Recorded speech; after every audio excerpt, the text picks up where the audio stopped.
खुलुमबाय आं सिबिरानि ब्रह्म नोंथांमोननिसिम फिन आं सानसेयारि खौरां लानानै फैबावबाय नोंथाङा जुदि चेनेलाव गोदानबा सानफ्रोमबो फुंनि समाव खौरां मोननो थाखाय एसबी बड' निउज चेनेलखौ साबस्क्राइब खालामनानै ला नोंथाङा बे चेनेलाव सानफ्रोमबो फुंनि समाव खौरां मोननो हागोन।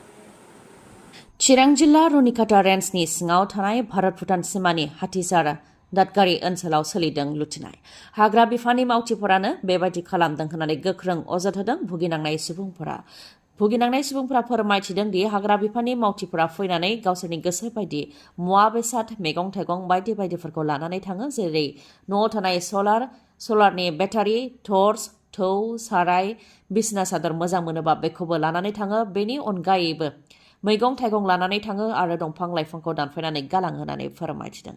गिर्जानि रांफोरखौबो लानानै थाङो। बेबायदिनो उदखारनि खामानि मावदों होननानै अजद होयो चिरां जिल्ला रुनिकाटा रेन्जनि सिङाव थानाय भारत भुटान सिमानि हाथिसार दादगारि ओनसोलनि रायजो राजाफोरा। लाइमोन सेंग्राफ्रा मटर साइकेलाव मडिफाइड साइलेन्सार लागायो, जायजों गोबां दावराव दावसि जायो आरो बेजों आबहावा गुबुंनाय जायो, साउन्ड गुबुंनाय जायो आरो देहायावबो गाज्रि गोहोम गोग्लैयो। बेखौ नोजोर होनानै गोख्रों जादों पुलिस प्रशासनजों लोगोसे ट्राफिक पुलिसआ। गासै 410 हमनाय मडिफाइड साइलेन्सारखौ बुलडजारजों खेबसेयैनो सिफायनानै थेर बेथेर खालामदों। त्रिपुरा पुलिसआ लादों बे गोख्रों राहाखौ। लाइमोन सेंग्राफ्रा मटर साइकेलाव बाहायनाय मडिफाइड साइलेन्सारखौ हमदों, बेनि उनाव बुलडजारजों खेबसेयैनो होख्रेमदों।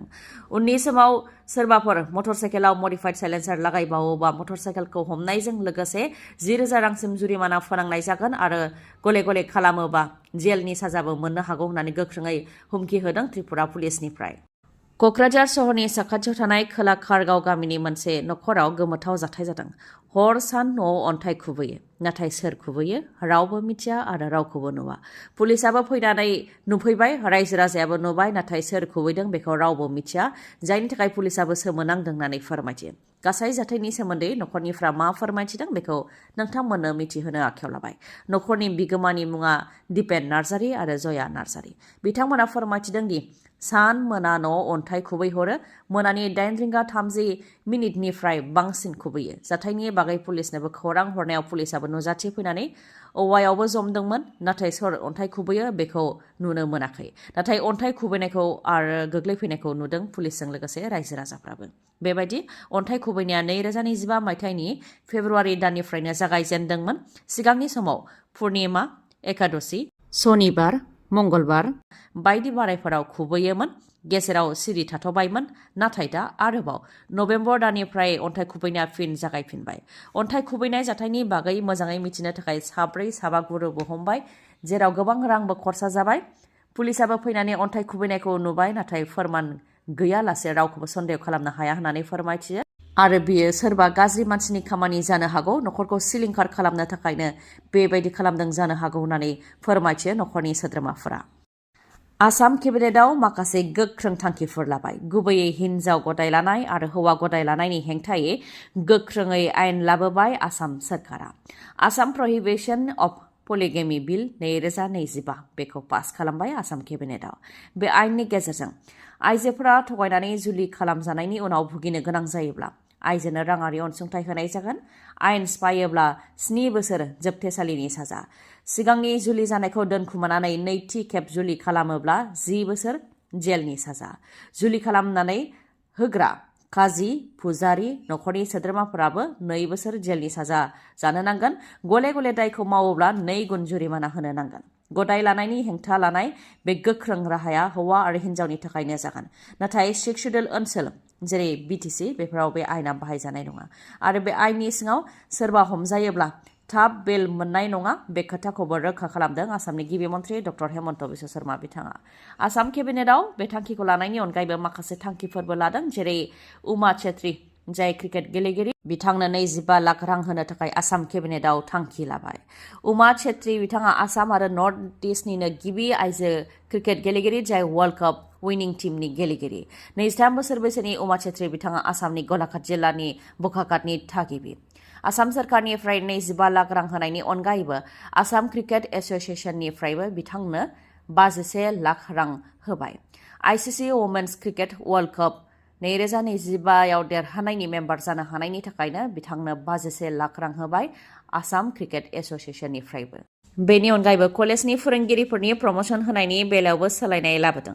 सिगांनि समाव डेट अफ नटिफिकेशन हमनानै प्रमोशनखौ होनाय जायोमोन, दा डेट अफ इलिजिबिलिटिखौ हमनानै प्रमोशनखौ होनाय जासिगोन। बे थांखिखौ लाबाय आसाम केबिनेटआव।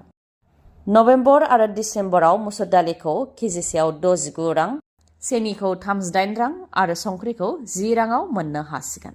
रेशन कार्ड गोनांफोरनि थाखाय गोजोनथाव खौरां। 10 नभेम्बराव आसामनि गिबि मन्थ्रिया बेखौ बेखेवनानै होसिगोन।